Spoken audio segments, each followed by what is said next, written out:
গ্রেফতারকৃতরা দীর্ঘদিন ধরে বাংলাদেশের বিভিন্ন এলাকায় যাত্রীবাহী বাস, মাইক্রোবাস আটক করে কখনো র্যাব পরিচয়ের চালক ও যাত্রীদের অস্ত্র প্রদর্শন করে ভয়ভীতি দেখিয়ে সর্বস্ব লুট করে পালিয়ে যেতে থাকে।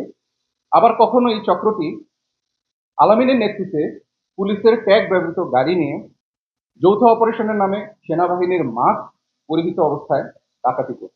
গ্রেফতারকৃত আলামিন উক্ত ডাকাত চক্রের অন্যতম সদস্য।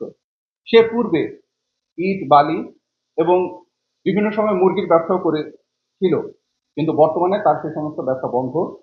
ডাকাত দলের অন্য সদস্য মোহাম্মদ রায়হান পেশায় একজন চালক। তিনি বিভিন্ন সময়ে ডাকাতির ধরন অনুযায়ী মিনি ট্রাক, মাইক্রোবাস সহ চাহিদা অনুযায়ী যানবাহন সরবরাহ করে নিজে চালকের ভূমিকা পালন করতেন। এছাড়াও সে ডাকাতির পূর্বে ঘটনাস্থল পর্যবেক্ষণ, ডাকাতির সময় ও ডাকাতির শেষে ঘটনাস্থল হতে পলায়ন এবং ডাকাতির মালামাল পরিবহনের দায়িত্ব পালন করে থাকে।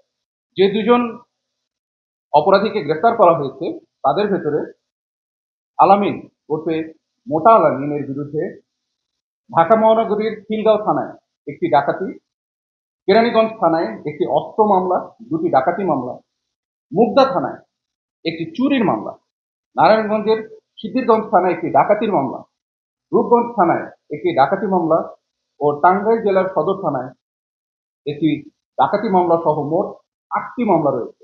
অর্থাৎ তিনি একজন ইতিপূর্বে চিহ্নিত সন্ত্রাসী। উল্লেখ্য যে গত ৩১ জানুয়ারি ২০২৩ সালে ঢাকা জেলার কেরানীগঞ্জ মডেল থানাধীন এলাকা হতে স্বর্ণ ব্যবসায়ী নাহিদ ও খোকনের কাছ থেকে নগদ ৭১ লক্ষ টাকা জোরপূর্বক র্যাব পরিচয়ে ডাকাতির যে মামলা হয়েছিল সেই মামলার সে প্রধান আসামি ছিল। এছাড়াও গ্রেফতারকৃত আলামিন গত ২৫শে মে ২০২৫ তারিখে তাকে ডাকাতি মামলায় র্যাব কর্তৃক আটক করে খিলগাঁও থানায় হস্তান্তর করা হয়। পরবর্তীতে সে জামিনে মুক্তি পেয়ে পূর্বের ন্যায় ডাকাতি শুরু করে। র্যাব কর্তৃক আলামিনকে প্রায় ৫ মাস যাবৎ গোয়েন্দা নজরদারিতে রেখে অবশেষে গতকাল তাকে আমরা হাতে নাতে গ্রেফতার করতে সক্ষম হই। গ্রেফতারকৃতদের বিরুদ্ধে আইনানুগ ব্যবস্থা যেগুলো রয়েছে সেগুলো গ্রহণের যে পরবর্তী কার্যক্রম, সেই কার্যক্রম চলমান রয়েছে।